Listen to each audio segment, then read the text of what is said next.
Welcome to the Real Estate Fight Club, a podcast for agents where you'll witness a battle of opinions about topics affecting your real estate business. Now, always in your corner, here are your hosts, Jen Mertland and Monica Weekly.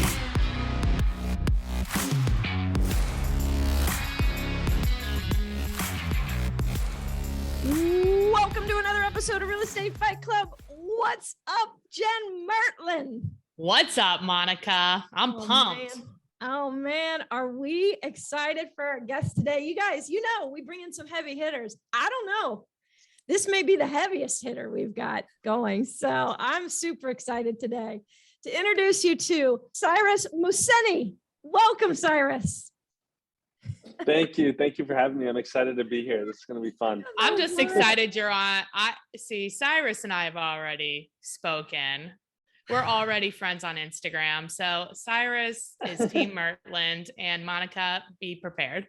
I already know that I'm going down on this episode, so it's all right. I'll take one for the team here. All right, today, guys, as always, we appreciate you listening. We love having you tune in every week, and I hope you enjoy this episode as much as any that we've done. And today, Jen and I and Cyrus are going to duke it out over this. Is real estate just as easy as a game of soccer? I don't know. Is it? Now, soccer doesn't sound easy to me. You're probably thinking, that's a weird freaking question, Monica. Well, when you hear Cyrus's backstory, you're going to understand why we're going to talk about that and the power of what Cyrus learned through that process and having great success in real estate. So, Cyrus, why don't you introduce us to yourself just a little bit and then give us a little background so we understand not only where you've come from, but what you've achieved in this business.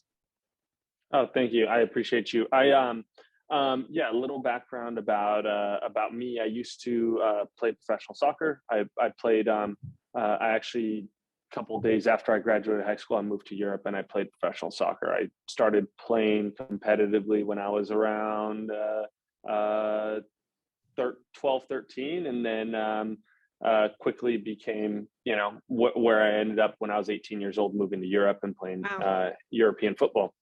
Yeah, and then I played here in the U.S. I played in Iceland, Costa Rica, the Philippines, Switzerland, and here in the U.S. And so really cool. I got to travel the world for free. I actually get paid to travel the world, really, right? So it was a great experience. Cool. And then a couple years ago, I ended up. I say a couple years ago, it's more than a couple now, but it feels like yesterday. I got in a car accident. And that's what ended my soccer career. So I didn't expect to ever be in real estate whatsoever. Like I literally had no intention of selling houses for a living. But I had been during every single off season, I would get my, I would do some sort of school. So typically it was I always say it was Italian or French class. And I failed both of those, and this specific year, I got my real estate license, and you didn't fail that, which Jen is going to love. That how easy it is to get into real estate. Yeah, I know, right? The barrier to entry. Although you're nothing. Smart, Cyrus. Yeah. Well, hey there, you liking this video? Go ahead and hit subscribe so you get all the latest videos. Well, it's very interesting because I was only doing my real estate school so that I could just have my license or just get it just so I have the knowledge, because I thought, oh, well, I'm moving back to LA to play for a club here. I'm going to buy a house because I'm going to sign a great contract, yada, yada, yada. And so I just was getting my license so that I could know more about it when I do it myself. And then I ended up getting in my car accident, and I didn't go to college. I didn't go to school. I have no real estate background whatsoever. I have no, so I didn't know what I was going to do. And I just kind of looked around and I was like, well, I guess I'm going to get into real estate. That was literally how I ended up.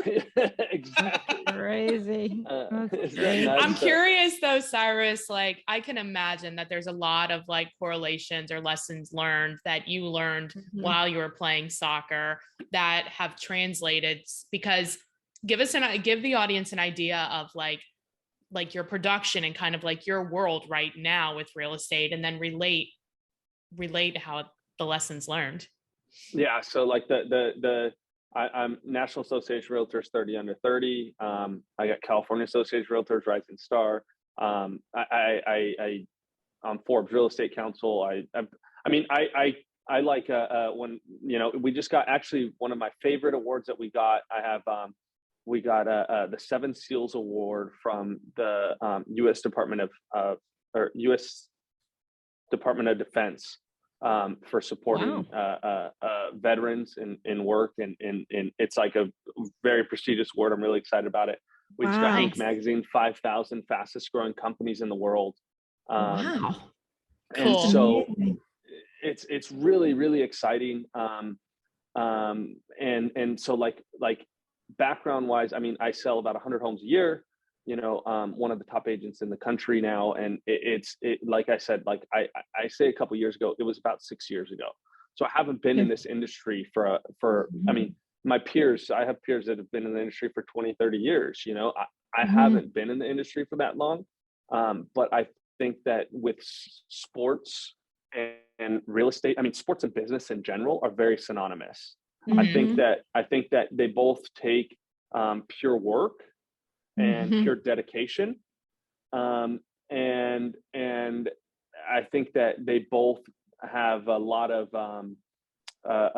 failure to reach your potential, right? Like, and I think a lot of people think that, oh, you're going to get into real estate and you're not going to fail. It's like, no, like that. Me, I fail every single day, and that's what makes me a better agent. That's what makes me a better real estate agent. That's what makes me a better business owner, is when I fail. But like, if I stay in my comfort zone, just like in soccer, right? Like if I stayed in my comfort zone and I never did the extra fitness, I wouldn't have ever been a professional athlete. Exactly. Yeah. But I mean, for most real estate agents, right? I mean, most of them fail that get in. What's the stat? Like 85% of agents are out, right? Within the first 3 years.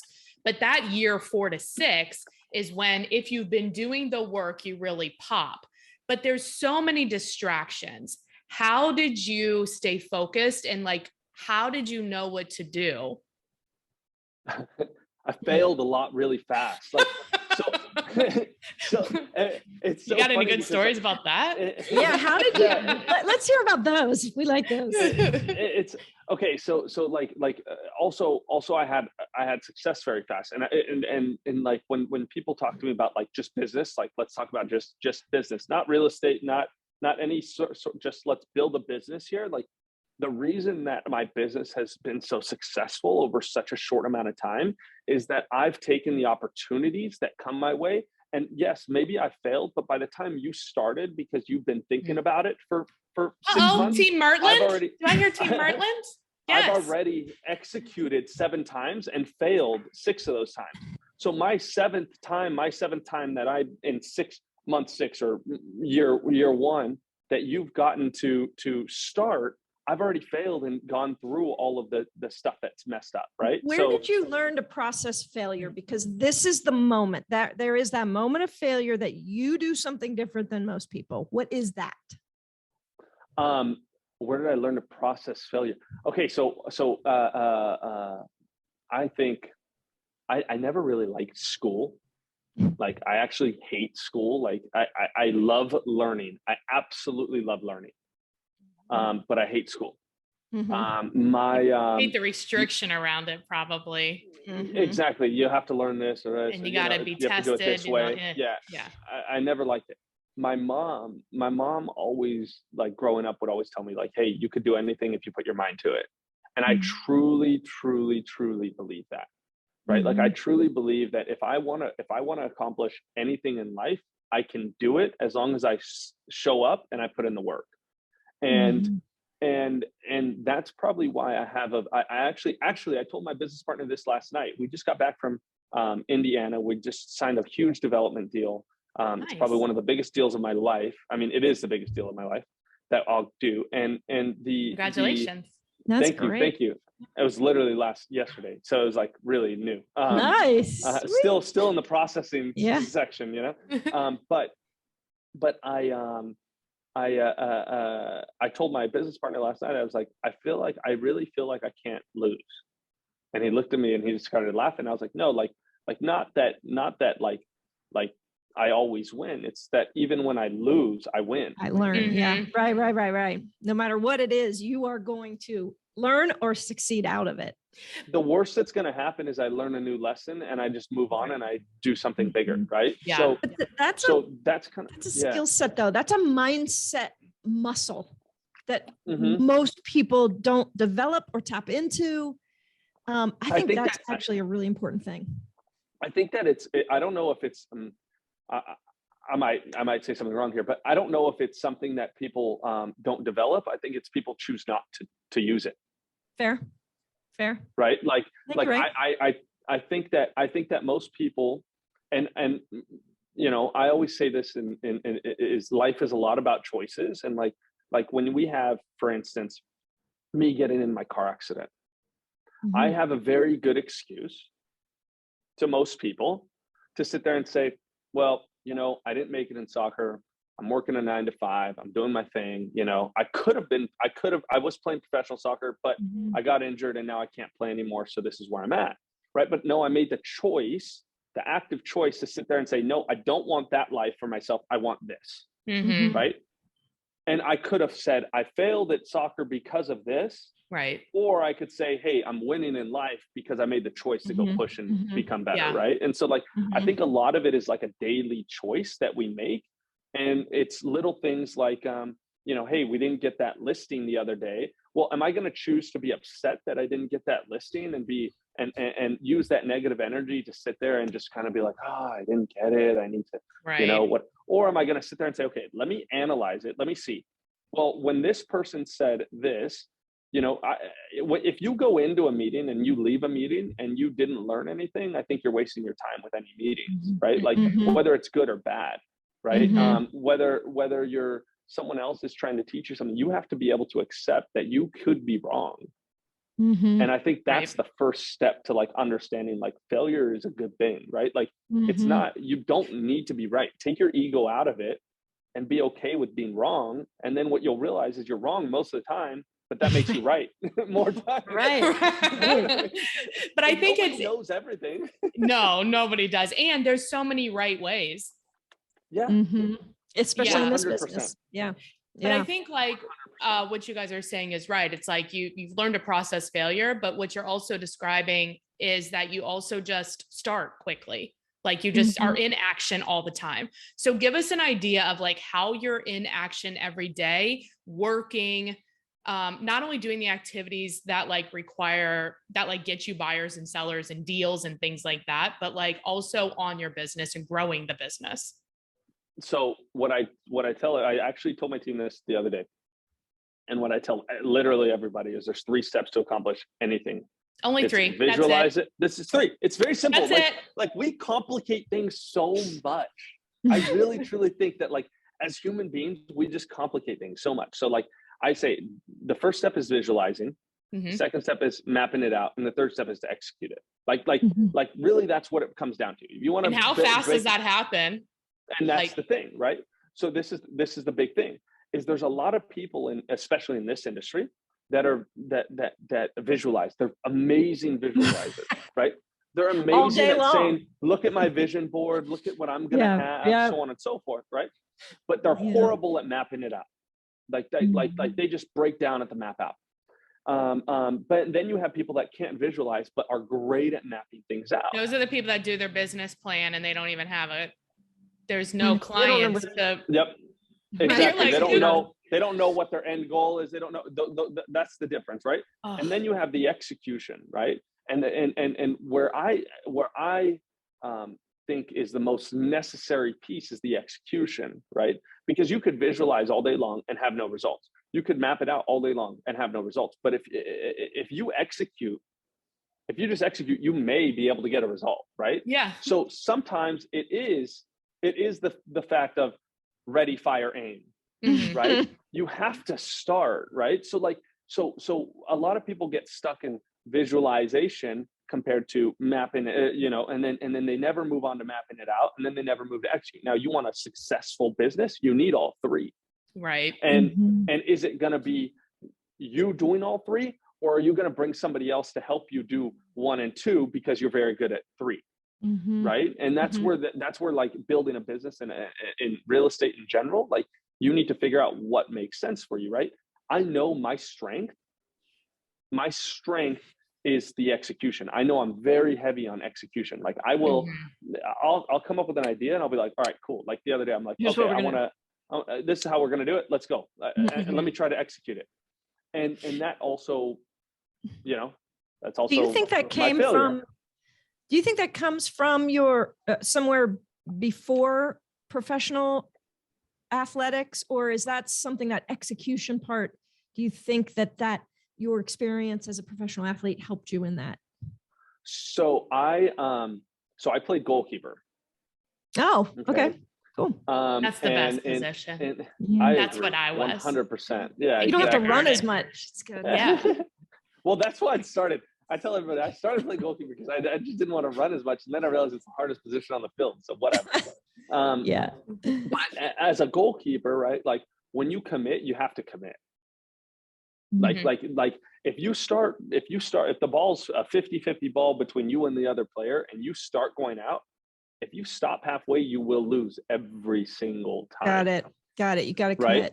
Interesting. You have to commit. So there's, I always say like with business, that's kind of where I'm at. It's like, hey, like I got to dive into the deep end. If I'm going to go 10%, I might as well go 100. What am I wasting my time for? Right. Right.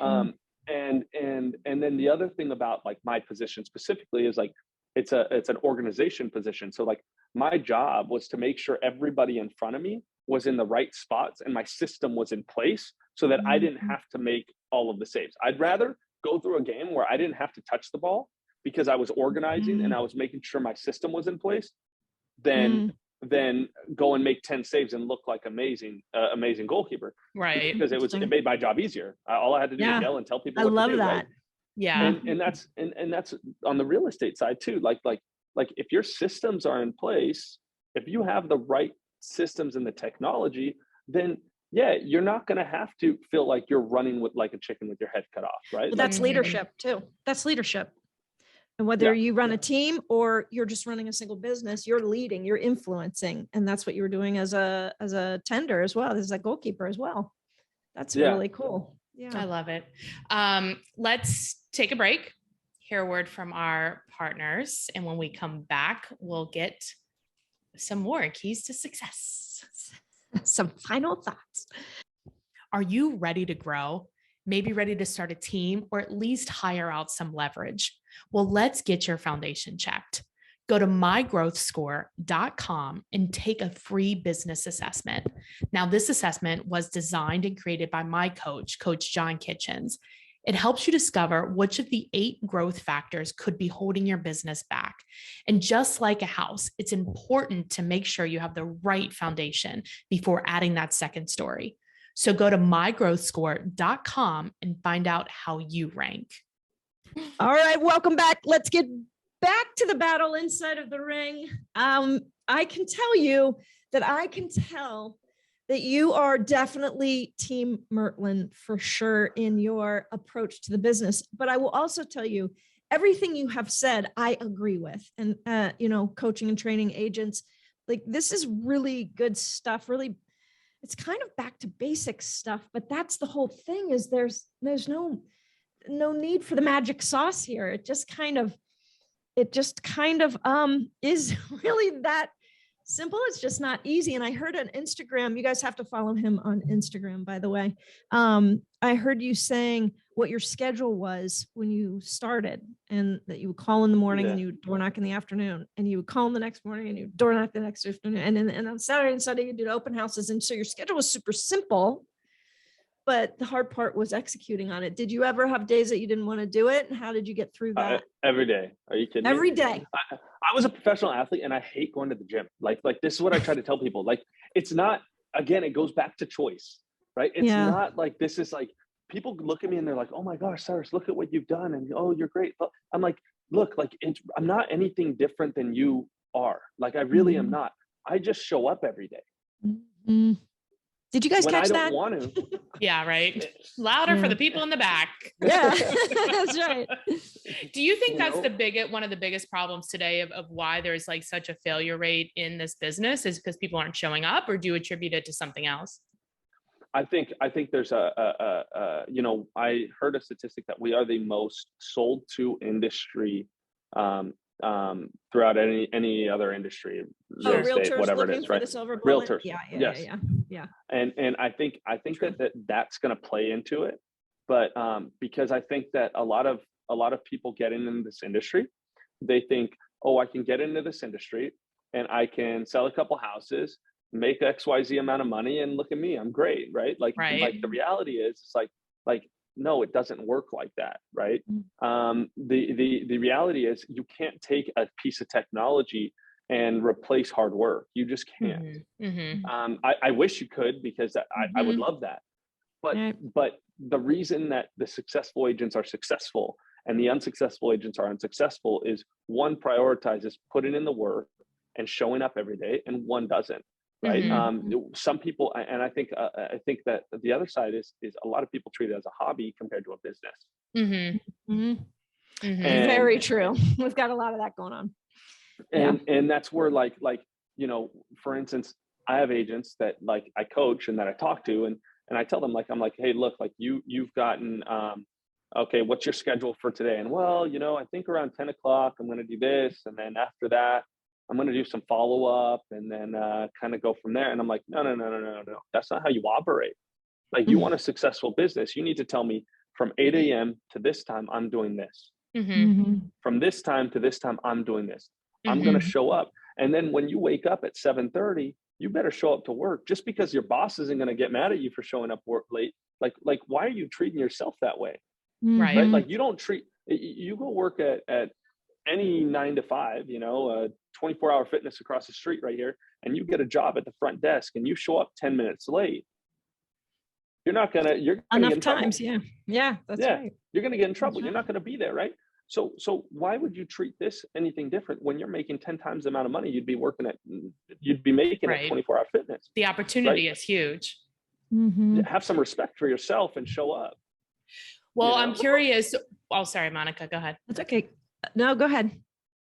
I was okay. So if you were, I'm assuming you started and you had a full-time availability to offer this business, right? Yeah.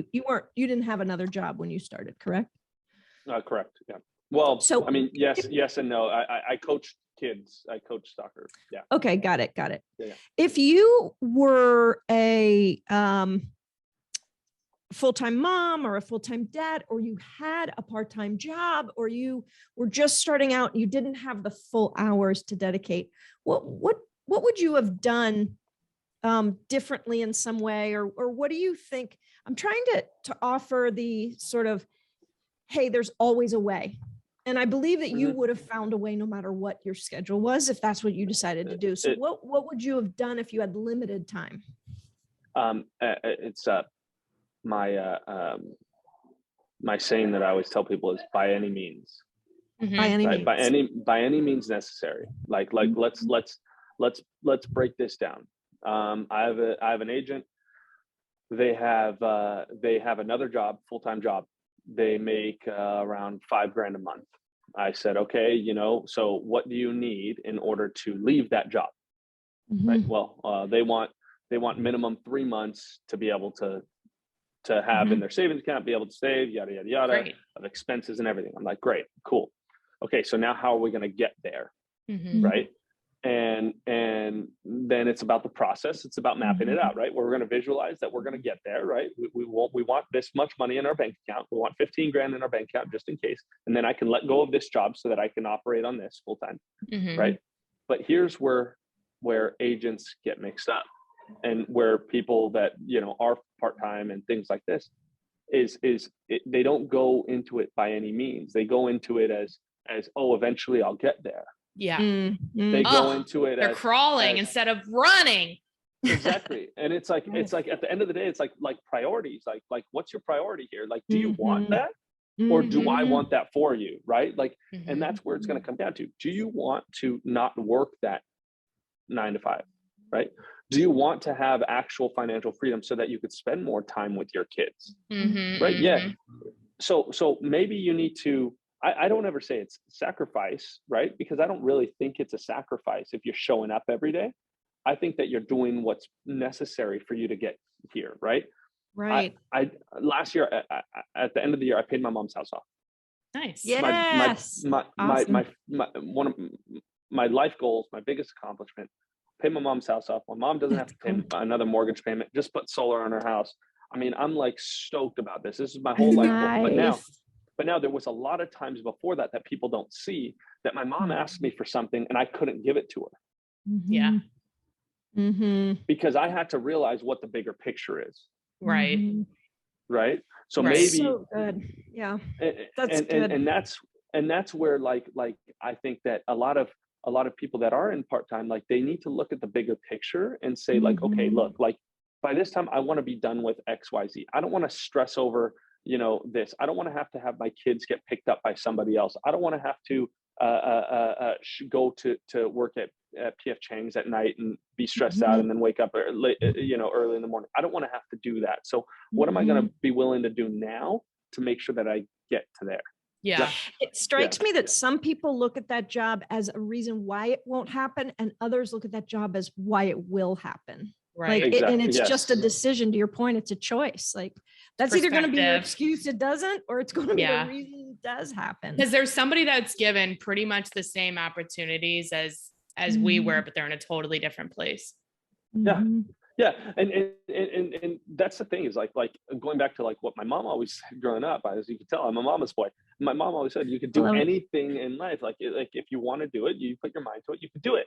And like, I truly believe that it's the same thing. It's like there, if I really broke down every single piece of like how I got to each spot and really broke it down, there'd be no doubt in most people, because the reality is that I shouldn't be where I'm at. When my dad passed away when I was 11 years old, I'm the last of 5 kids. My mom starts working 6 jobs.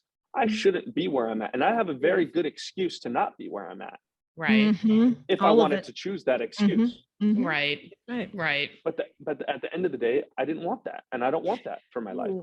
I'm writing down your excuse is your choice. Like that to me, like the way you said that sat differently with me. This excuse you have, it's actually a choice you're making, like with that excuse. That's interesting. I like it. Well, what's give us a taste of what's next for you? And I mean, you're selling 100 homes, you're developing halfway across, Indiana is very close to where Jen and I are. You should have stopped by to see us in Cincinnati. Well, exactly. I'll be there very often, Good. Great. We'll come see you. Yeah. What's next? I love that question. What are you working on? What I'm working on right now is I want a nationwide brand. I want my a lot of people are like, I want to compete with the top agent in the area. I want to compete with the top brokerages in the country. That's truly what I want. And I want to build offices all over the country. I'm working on that. I opened an office in Sacramento and Houston. I'm working on Nevada and Fort Lauderdale as well. Nice.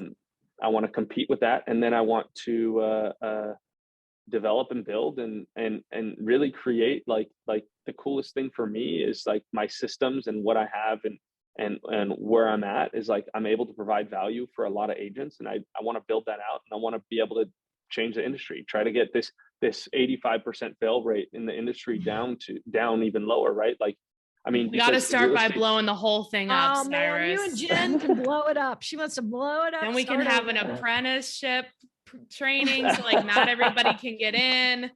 It'll be great. Real estate changed my life. Real estate. But we're taking it international, though, Cyrus. We're not just nationally. We're going international, man. That's right. That's right. Are you selling houses directly anymore? You personally? So I buy sides I don't do anymore. I've totally removed that from my business. Sell sides I'm pretty much out. I do like I take like all the luxury listings like that were up at the higher price points. But like Yeah. So like I just took one in Newport Beach here for $8 million. Like Nice. that's what I'm doing. I'm doing like 2 million plus. Standards, baby. Standards. Get That's right. And you know, that was actually very hard for me Mhm. to let go of the buy side and then to let go of like just listings in general, like because I you're taught like, hey, this is how you're going to last in the business, but like how you're really going to what I'm trying to build is a business, and I want to be a business owner, not self-employed. Mhm. Right. Mhm. I really don't want to have to work for myself in order to make it. I want to build a business that's going to function itself. If I died tomorrow, it will still run. Right. And that's what I'm really pushing for. And so I have to, again, look at the bigger picture. And yeah, maybe I'm not going to make as much money per deal, right, or per transaction, but I will make more money long term because of the development opportunities, because of the brokerages across the country, and so on and so forth. That's really what I'm focusing on. So yes, I'm doing production, but you know, it's not like yeah. Not grinding out. Yeah. Well, good. Yeah. You've earned that vision. Thank Awesome. you. I think that's, All right. go ahead. I think that's going to have to be the end of today's battle. There was not a real battle here because we just love you, Cyrus. This was great. You gave some really good nuggets, some stuff we hadn't actually touched on in 140 episodes, which is amazing to be able to do. So, That is amazing. good job. How should people get in touch with you? What would you like? This is your opportunity to kind of let people know what you'd like in the way of connection. First, I appreciate you. Thank you. And Cyrus Andre, Instagram. That's like the easiest way for me right now. My website. So it's CYRUSANDRE, Cyrus Andre. And then my website is cyrusmohseni.com. So it's CYRUSMOHSENI.com. If you're not on Instagram, reach out to me and on the website, and it'll get to me eventually, you know, and we'll go from there. But Instagram's like my fastest, like I'll respond to you the quickest on Instagram. Yeah. And Instagram. Awesome. What are you doing in Indiana? Is it a housing development or commercial? 122 units. Single family? 122 mixed use. Oh, exciting. Wow. Yeah. So it's going to be a commercial on the ground. Well, we have some townhomes, but it's going to be commercial on the ground and residential units above. And basically we just got the letter of intent from the city to allow us to do that. And so it's going to be insane. Yeah. Yay. I'm really excited about it. Congratulations. And we you. wish you all the luck on that. Thanks for being a guest on the podcast. We appreciate you guys. Thank you. All right. Appreciate you. Jen, Bye. you want to close it out? Yeah. Sure. All right. So if you are interested in working with Monica and I, you can reach out to me at 513-400-1691. Find us on Instagram, Facebook, YouTube, and now TikTok. we have a TikTok. We're TikToking. I really feel TikTok is like we're going to kill it. The over 40 crowd on TikTok. That's us. We're there. All right. All right. Thanks a lot for being on, Cyrus. See ya. All right. Thank you.